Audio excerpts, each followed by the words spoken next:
morning and hello everyone. How are you? Welcome back to the Cousin Cecil Show, episode 6. I hope you're in good health physically and mentally. I hope you're on the right side of any trials and tribulations in your life.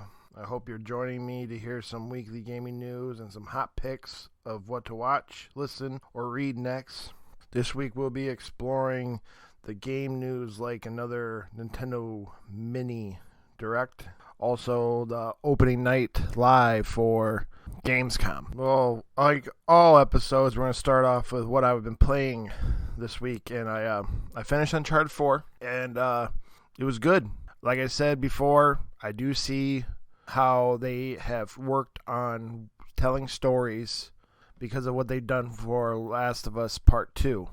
I also hope that this is really the final goodbye for those older characters, and they do what the epilogue was leaning towards, because even for that small moment, I already kind of enjoy her as a character. She seems fun. I think it would be a really interesting, the idea of also like she's already been explored if you looked through the books and shit. Also more for fun and jokes, I got back on my bullshit. I went and bought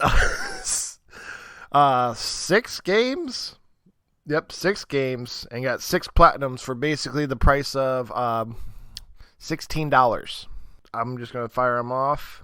I got the platinum thanks to the Hidden Gem sale on PSN right now. Hidden Gem sale is, without them saying it, all those cheap platinum games, the ones that take only 30 minutes, maybe an hour to platinum, they're all on sale. It's all those Rataleak and other companies, because I picked up this East Asia Soft shmup bundle, which was including Red Death, Project Starship, and Null Drifter.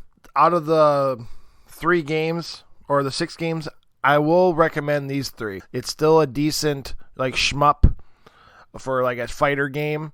Just the idea of you can literally get the platinum within repeating the level 1, but then getting the high score that takes only up to level 2 for Red Death. But they seem not that bad. I only picked them because a person I follow who does all these easy platinum YouTube videos, he was just promoting them and said it takes 30 minutes each one. Not if you're good. It took me only 15 minutes per game. They're not bad. They have a good gameplay, like, so that it would be a good game for like I think they're on Vita. So they're a good like portable game. I would recommend those 3. But then the other 3 are bullshit. One is Football Game and One Night Stand from Rataleak Games. You've heard One Night Stand through Greg Miller. He kind of said that it's a really good blah blah blah story game. I didn't even focus on it. I really watched a YouTube video and just got it done within 40 minutes. The other one though is called Road Bustle. The only reason I'm highlighting it like this because right now it's only $1 for a platinum game that takes 10 minutes to platinum. But right now there's a sale that you can get it for 64 cents. I'm a dirty platinum whore. I don't give a fuck what you think. I'm at 170 platinums now. Before we get into 2 of the bigger stories, I wanted to say real quick, do you guys remember playing War of the Monsters on PlayStation 2? Thanks to IGN being like the Gamescom kind of like a doorway of trailers, there's this game I saw before Gamescom which got me into the thing, but there's a game called Giga Bash. It's only like a minute long trailer. To me it seems like it's like the predecessor to War of the Monsters, except with also a 4-player fighting mode. If anyone wants to check it out, because it looked good in the sense of like a good monster beat 'em up, check it out. It's Giga Bash. Also real quick, things I didn't say during the fandom, I forgot to mention DC animated movies, because we're in that new universe and like a new universe. So they're not connected, but they are going to be kind of connected with that Superman Man of Tomorrow. The next 3 movies is going to be Batman Way of the Dragon. That Batman Way of the Dragon is going to be like a movie involving like Batman fighting with 70. Like it looked like he's fighting with Bruce Lee. It looked kind of, we'll see what it goes. I don't think this one's going to be connected. But then there's going to be a Justice Society of America World War II movie. So obviously Justice Society is like the older heroes from the 50s, like Jay Garrett's Flash. the Green Lantern that had they used magic instead of the power rings. I forgot his name offhand, but then obviously he had like the purple cape. Hawkman's part of that crew. Obviously Atom Smasher, Cyclone that we were talking about for Black Adam. But yeah, it's going to be focused into World War II. The one that I forgot I should have been more happy about is they announced that they're going to do Batman A Long Halloween. Long Halloween's a really great graphic novel of Batman's that was from Jeff Loeb, drawn by Tim Sales. I would recommend anybody to read those. They have some iconic imagery of the Batman Rogues Gallery that is really well done. And I think it'll be our first, I think, cartoon-wise, really fear of the Calendar Man. And also, coming out of Fandom, Gotham Knights got some additional details. It's a self-contained story. It's not a games as a service game. It can be soloed offline, which is, that's good to know. It's fully open world right off the get-go. There's no level gating whatsoever. Gear includes melee and range weapons and suits. Duh. Start of a new franchise not related to the Arkham series, which we should have known by now, because how everybody was the fans dragging through the mud over their opinions on Arkham Origins. I think this is a good call, keeping it a new franchise, because then it opens the door. Because real spoilers, because I'm not even finished. That's another thing. I'm dipping into Arkham Knight. I never got through that game. I don't even know the end. Like I knew who the Arkham Knight is, but I'm like, for a question I'm about to say, I don't even know the answer. But like obviously in the Arkham series, Arkham Knight, they made it so it looks like Joker's dead. And if he is dead, without me knowing, he's not going to be in Suicide Squad or talked about. So we'll see how that goes.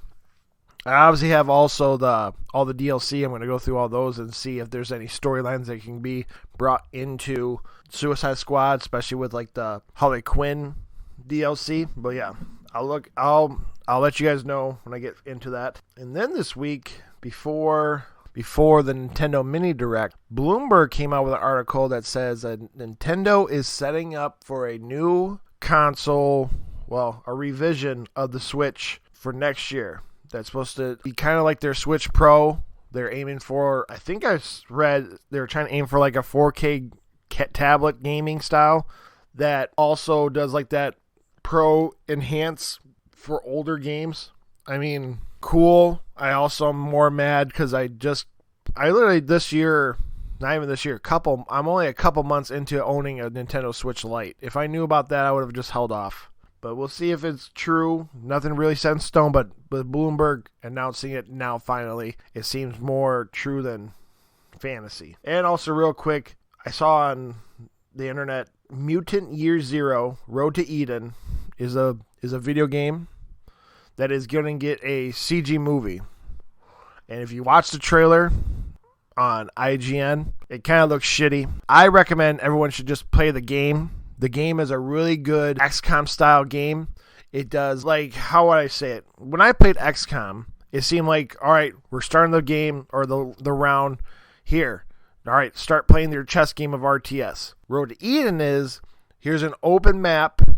If you can sneak around, sneak around. You don't have to really set up fights until you're ready. It kind of plays if Mario Rabbids had a little bit more different way of starting the battle. Like, the idea of like you can walk around the level before like the battle starts. But it's more in depth than obviously Mario.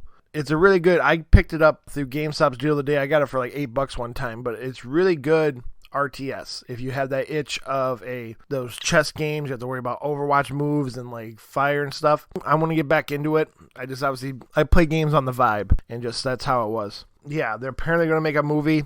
I don't know if they're just cutting cutscenes from the movie, but it just doesn't look good for you to. It's like one of those things. Like I think it's playing the game would give you a better story than watching a little hour movie, because obviously you're more in depth with these characters compared to that fucking movie. Let's get into it. First this week was the Nintendo Mini Direct. Pretty short and sweet. I think we're going to talk about maybe 10, maybe 12 games. They started off the Direct with Kingdom Hearts Melody of Memories. And honestly, it does not look good. It's like a Guitar Hero, and the dance section of Final Fantasy VII Remake had an inbred baby. And I don't know how they're promoting it. Like, yeah, you can have 8-player co-op on a Guitar Hero ramp of buttons. I don't know how that works, but it just does not look good. It's only on seems to me like it's only on Switch, but November 13th, pre-order now. Next was from Harmonix, a game called Fuser. It's out this fall. It seems like you get to be a DJ with your friends, like a summer festival.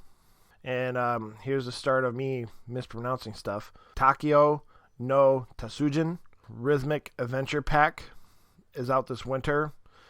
Those Takio games are those special Japanese drums games with the cute little animated drum. This pack involves a game that's like a RPG also. Like you get to move around this 2D world map. Also has a little bit of Pokemon in it. Like you get to fight monsters and get them to be your ally, and there's over 200 creatures to collect and over 130 songs. I want to play, but also I don't know if the Switch Lite's the best way of playing it, since I want a little drum controller.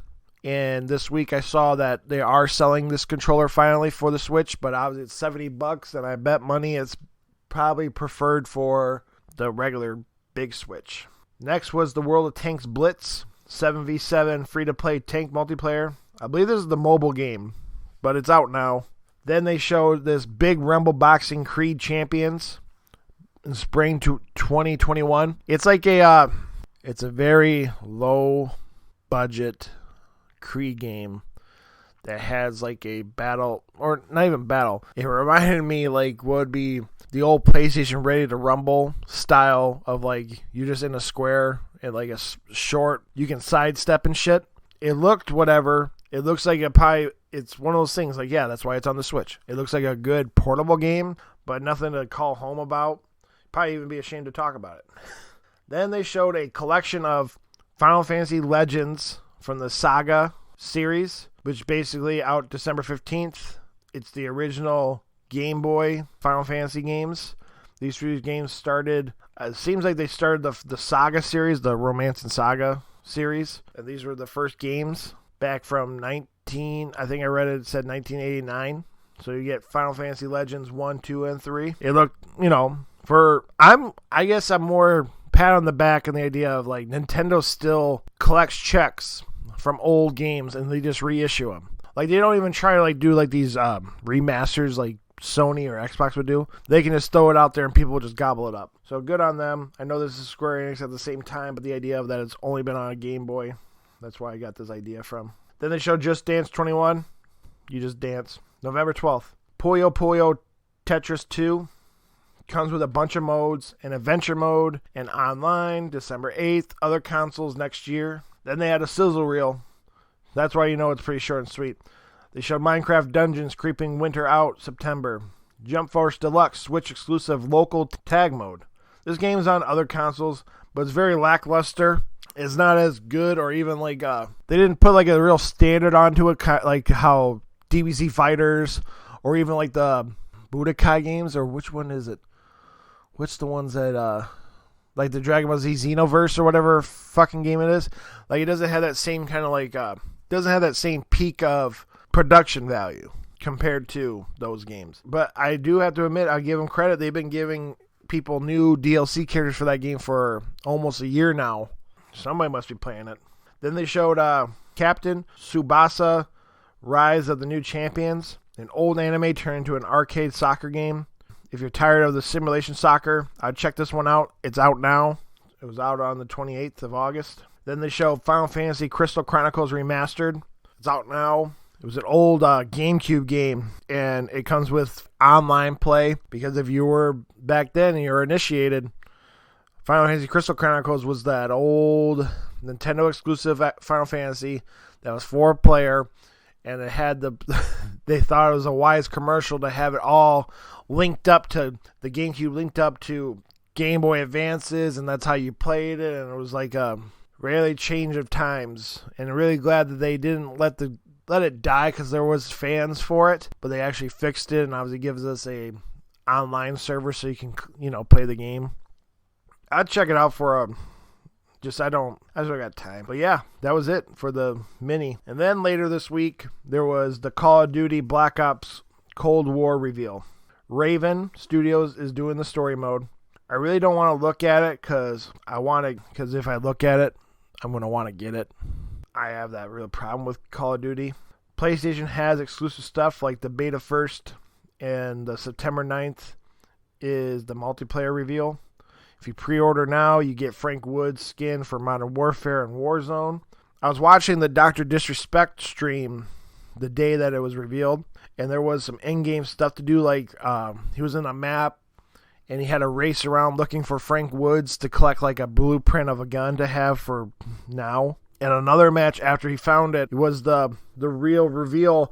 They had to drop in and run to the stadium, which is, cool, and that makes it all flicker and it goes into the trailer.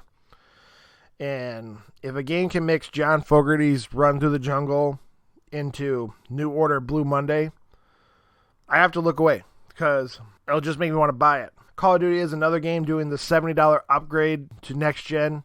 And for all the other games out there this year, Call of Duty seems like it has the most confusing upgrades system. I really don't want to get into it besides, like, it seemed like the PlayStation one has the easier way to upgrade compared to the other consoles. And it just seems... You know what? I'm going to bring it up. I was listening to the PSVG's Xbox podcast where Donnie brought up about the idea that console gamers are fickle, and in the sense that we're so used to them treating consoles as like that convenience tax idea that he didn't say, but I'm revising it, of like console gamers are okay with giving a game $70 for next gen only because we are formatted to think like that. Even though all these games go on PC and they do the same idea, these consoles are not doing anything new now, since now that they switched to a more unified game processing engine inside the games. That's why they went to those x86 formats. So now we're going to get kind of dicked down, because I'll give them that, because, okay, the Control Ultimate Edition's out now.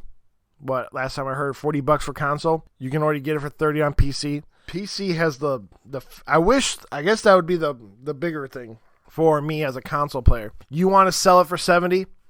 Okay. But I wish there was another marketplace that sells it, like how Steam has competition through Epic Games Store, how Steam has competition with GOG, or even Green Man Gaming, or like I think even Newegg sells PC. Like, just the idea. I wish there was.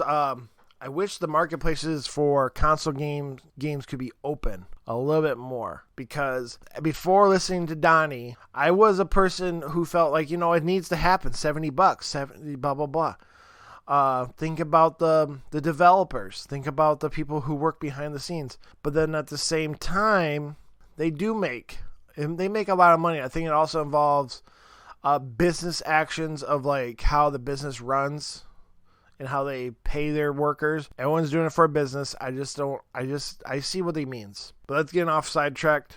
I just wanted to bring that up. Call of Duty is another one. And hopefully maybe we can speak with our wallets, and maybe this will be the 1 year thing, and then maybe they'll go back down to $60 after next gen is established. We'll see. The Witcher is getting a Pokemon Go game called Monster Slayer. If you can't toss a coin, take that shit back. That's all I'm going to say.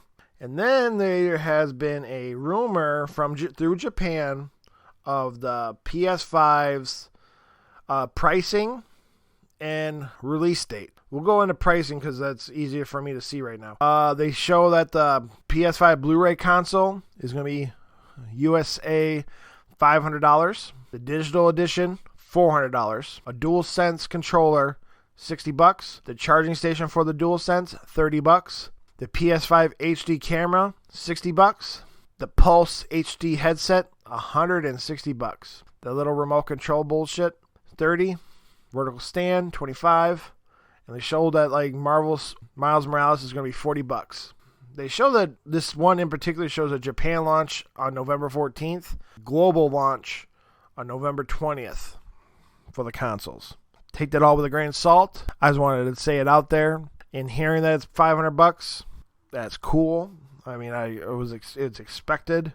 Yeah, fingers crossed, because today is August 29th. Still no word from either consoles, pricing or dates. Now into the bigger announcements. The Gamescom opening night with Jeff Keighley. It was okay. I think we're so hungry for new, we just really want those console prices and dates, because I was coming in here thinking, all right, what are we going to see? And it wasn't, they kept it really low barred. There were some announcements for new games, but also nothing to really go.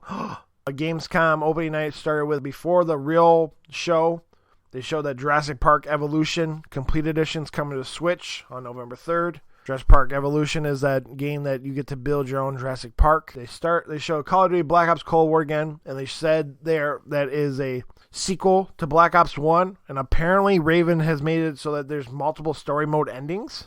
We'll see. But then into a newer game, Unknown 9 Awakening by Reflector Studios. The narrative action-adventure game. Play as a girl from India who is haunted by her own death, and she has the power to manipulate the unseen. It was a CG trailer. Comes out PC next-gen consoles, I'm assuming next year.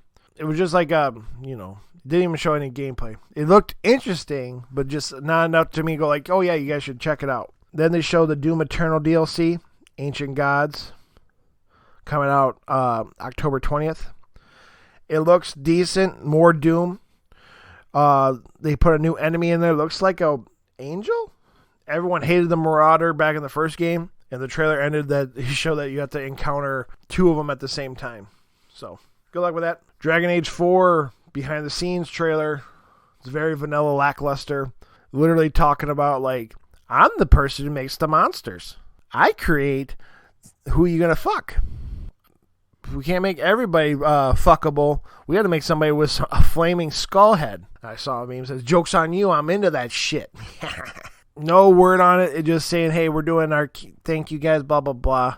So, just more of a fluff trailer. And then they had a Surgeon Simulator 2 trailer saying it's out now on the Epic Game Store. And the weirder part was they had Dr. Emmett Brown, Christopher Lloyd, announce it through a Zoom call with Jeff Keighley. It made me sad because he's getting really old. But Surgeon Sim is, like I said, has, compared to the new older ones, they have co-op play. So you have multiple doctors in the same operating room. So that looks fun. And then they showed Bridge Constructor Walking Dead Edition, a live action trailer. It looks very odd, the idea of that. But the Bridge Constructor crew has done also a Portal version of the game. So they're not done a weird expansion, but Walking Dead seems odd. It didn't show, to me, on opening night, it didn't show gameplay. But I'm assuming it just involves you making Bridge for maybe, or hopefully for survivors, or does the Horde fit on this bridge? We'll see. Then they had a quick trailer for Sam & Max's return on a VR game from Happy Giants. Very short, but cool, they're back. Then they showed a Warcraft expansion, Shadowlands, for way too long. And they started with a 4-part animated series called Bastion. And they first showed the first short there. It's out on October 27th, the expansion. And I guess good on you if you still play. Then they showed Warhammer Age of Sigmar Stormground. It'll be on all current gen consoles. 2021. Trailer did not show any gameplay. Just showed you a couple Space Marines, and that's it. Then they showed Crash 4, and they revealed at the opening night there are the flashback tapes that you can collect during the level, and the only way to get them is if you have not died. It is a homage to the old no-death runs of the original Crash games. And then the flashback tapes take you back to a level that are like puzzle rooms, but it's back when they said the 90s, back when Cortex had Crash under his control, because obviously Crash was made by Cortex to become one of the villains, but obviously Crash didn't get through, blah, blah, blah, blah, blah. That's coming out soon. I can't remember when, but next was Outriders trailer from the People Who Can Fly pub studio. published by Square Enix, out holiday 2020.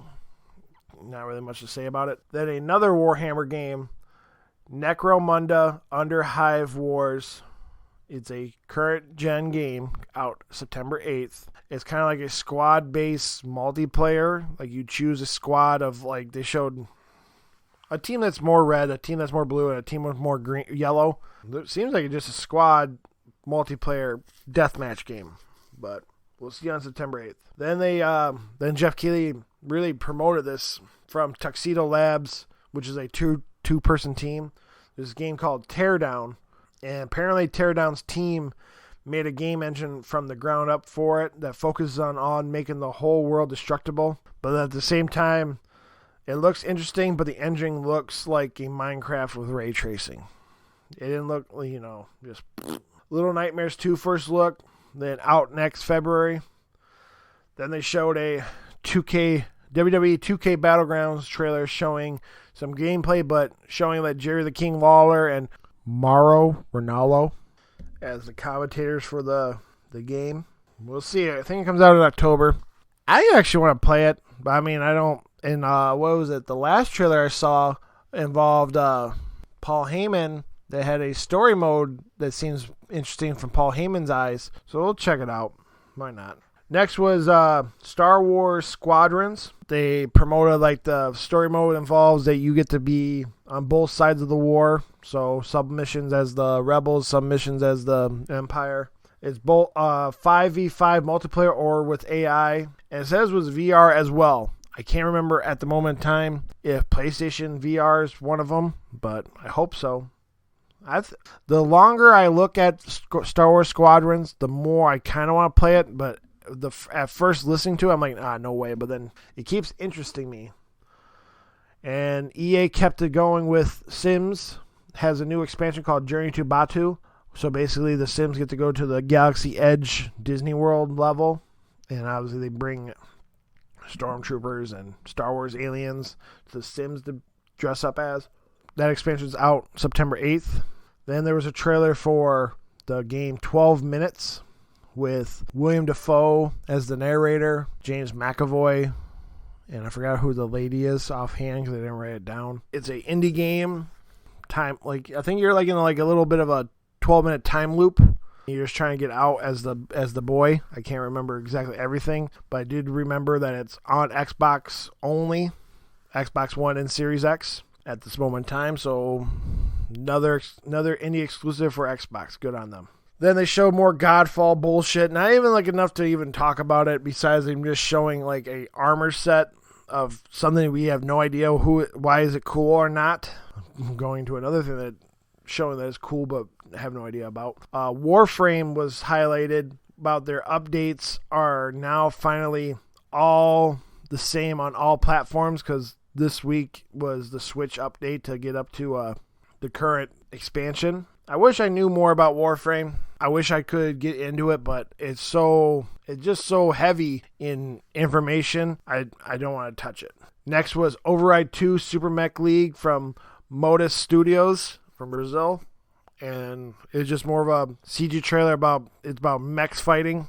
You can sign up for the beta now on their website. Then they showed Mafia Definitive Edition trailer out September 25th. It looks real good for a built from the ground up remaster of an 18-year-old game. Some sites were saying that the open world for Mafia Definitive Edition, because they've been able to touch it right now on hands-ons, that it seems kind of like lackluster, kind of shows you like how the open world used to be and how they've innovated before, so it kind of feels old already. But for me, I think it sounds refreshing because of how the open worlds have changed. And for me, maybe they're not even talking about these ones, but it feels like open world now is very cluttered. So if I get more of an old school open world that maybe has, let's say, maybe 4 missions open, maybe a couple less, but you get to have an open world to play on, I'm actually into it. I'm kind of looking into it. They look great.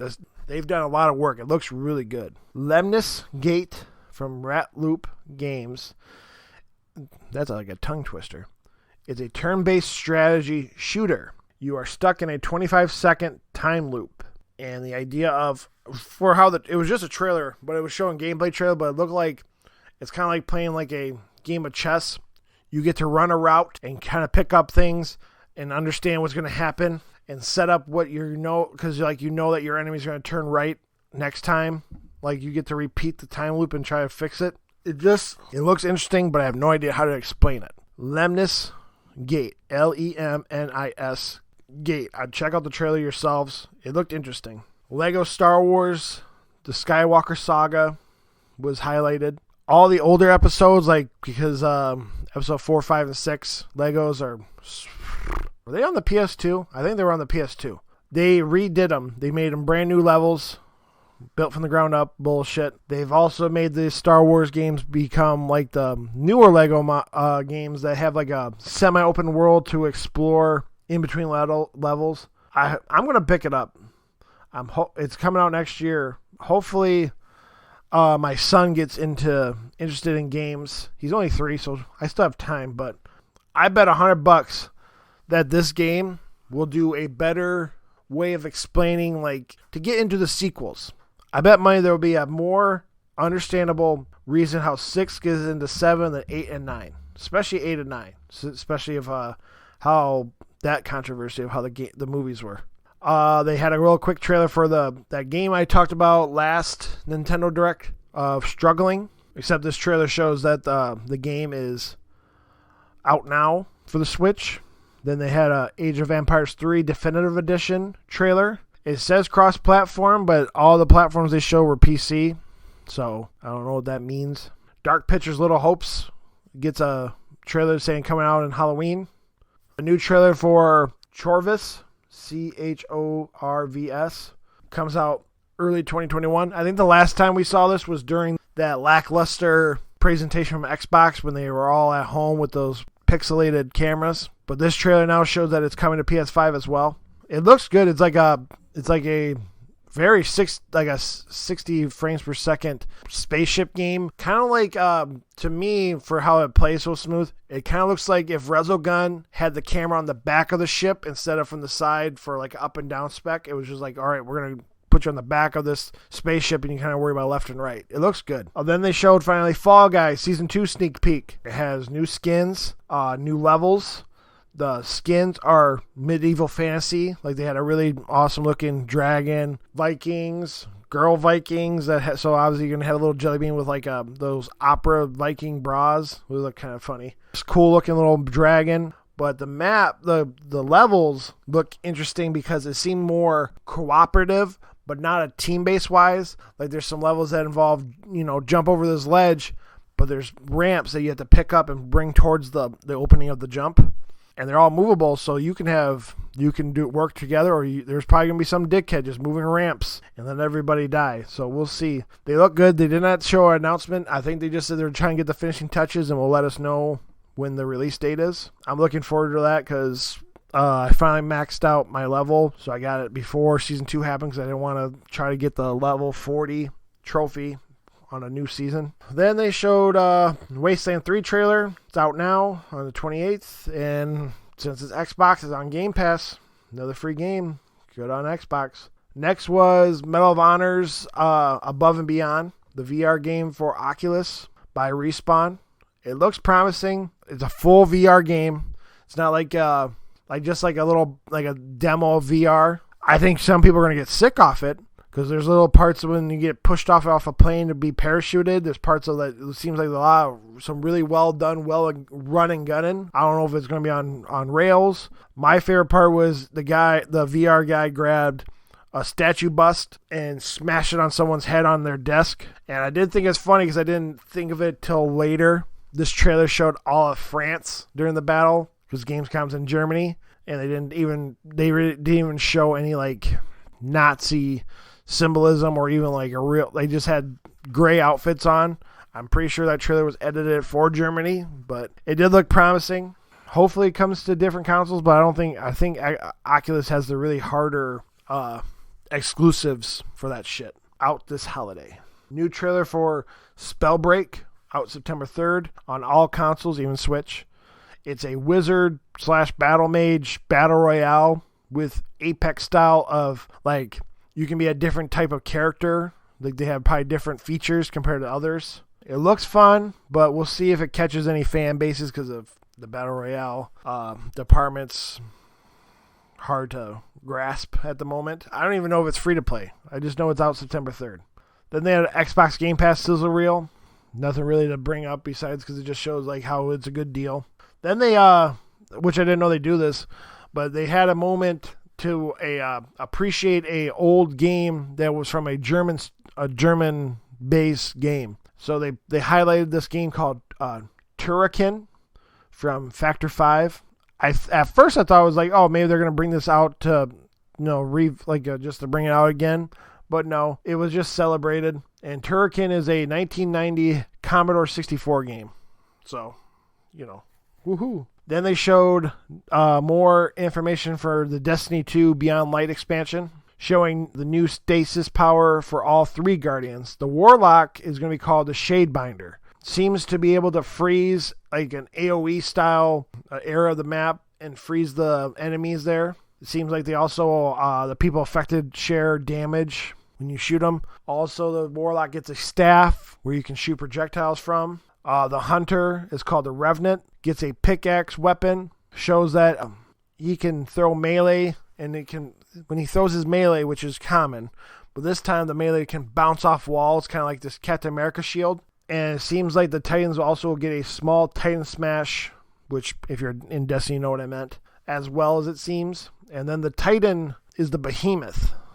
Looks like he can Titan Smash and does a 3 outward riff of power outwards towards the enemy. He also looks like he can throw a piece of power to like a wall. Like the trailer shows, like the guys are running into the route of the multiplayer map, and he threw some onto the wall, and it just shields or closes up the whole route of that lane of that multiplayer map. And also looks like he can do also his Superman fly towards a spot to smash too, like he does with a second set of the electric strike for Titans. So I'm all mumbly, but that's how I'm thinking on the top of my head how to explain it. His weapon looks like it just more they ice up his hand instead of like having a real weapon. Also, it did show that when the Titan froze people with the stasis power, and the Warlock came with his wand, was able to do the area of effect and was able to shatter the whole crew right then and there too. So it seems like you can probably work together to do specials too with the stasis power. Obviously, it comes out November 10th to have more information on that. And then they ended with a Ratchet & Clank's Rift Apart demo. It was the extended of the small. I think we just saw like 2 minutes of it during the PlayStation reveal. This is there's like a 5 minutes of real demo. It looks great. It's a sequel to Into the Nexus game from 2013. Still technically standalone. There's Easter eggs for people who have played Into the Nexus. And then also, they also announced that there's no load screens during the game, even with all the rifting through different dimensions and blah, blah, blah. But then also, I just want to say before we get more into it, the next day, Insomniac said the game will have a 4K 30 frames per second feature or mode, or 60 frames per second game mode. And all I'm thinking is, oh boy, I don't understand why these consoles won't be able to do 4K 60, especially with they're set up to it. Guys, you've had time. I know it's been rush, but also that should not be an issue. We'll see how it goes. I don't like hearing about it. But then also during it, I put them all together.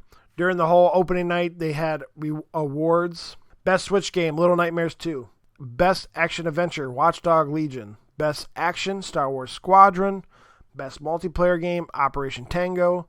Best Indie, Curious Expedition 2. Best Xbox game, Tell Me Why. And the best PlayStation game, Cyberpunk 2077. And yeah, that was opening night. Then when I was writing this down, I'm like, oh look, there's day 2. And I just put some trailers down that are Cousin Cecil approved. I'd like you guys to check out Pompu, an 8-minute gameplay on IGN YouTube right now. Unexplored 2, The Wayfarer's Legacy. That's coming out on Epic and Xbox in 2021. And then on Steam on 2022. No word on Xbox or PlayStation. I'd like you guys to check out Drake Hollow.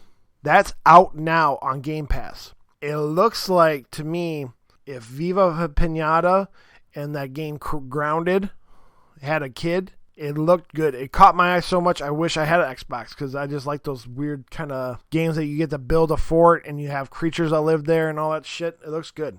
Kiwi, coming out 2021. Key, like Keywe. Midnight Fight Express comes out in 2021. I'm assuming this game's coming out in 2021, but I'd like you guys to check out The Wild at Heart. And then Just Die Already, the Old People Mayhem Sandbox, coming out in 2021. That's from the creators of Goat Simulator. So you know it's going to be a little obnoxious, but it seemed very fun. It caught my eye really good. Those are the games that I wish you guys would check out and I approve of, of getting to pick up the games. And then some really quick notes before we get you out of here. The article called it controversial, but there was a FMV game called Gamer Girl.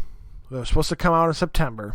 And people on the internet cried because it involved a woman being, targeted. Because to my knowledge, without knowing anything, it looked like you're going to be the moderator of her Twitch stream. And you're supposed to help her, protect her from bad things. And at the end of the day, you're going to end up having to help her get from a chase from a stalker, which the internet was saying, hey, too close to home, the idea that this is some sensitive shit.